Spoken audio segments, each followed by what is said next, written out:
Cameraman రాజుతో Raj Kumar, 99 TV, Hyderabad.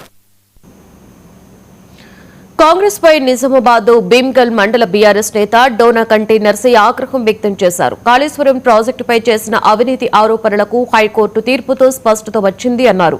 మాజీ ముఖ్యమంత్రి కేసీఆర్, మాజీ మంత్రి హరీష్ రావు ఎలాంటి అవినీతికి పాల్పడలేదని న్యాయస్థానం స్పష్టం చేసింది అన్నారు. మేడిగడ్డ బ్యారేజ్లో కేవలం 2 పిల్లర్ల మరమ్మతులకు భారీ వ్యయం అవసరమని ప్రభుత్వమే నియమించిన ఇంజనీర్లు చెప్పారని గుర్తు చేశారు. అయితే మొత్తం ప్రాజెక్టులపై 1,00,000 కోట్ల అవినీతి జరిగిందన్న ఆరోపణలు రాజకీయ ప్రేరేపితమని విమర్శించారు. 84 పిల్లర్లు ఉంటే అందులో కేవలం 2 మాత్రమే కృంగినాయి. ఆ 2 పిల్లర్లు కృంగడం వల్ల ఇప్పటి వరకు 2.5 సంవత్సరాల నుండి వాటిని ముట్టుకోలేదు, రిపేర్ చేయలేదు.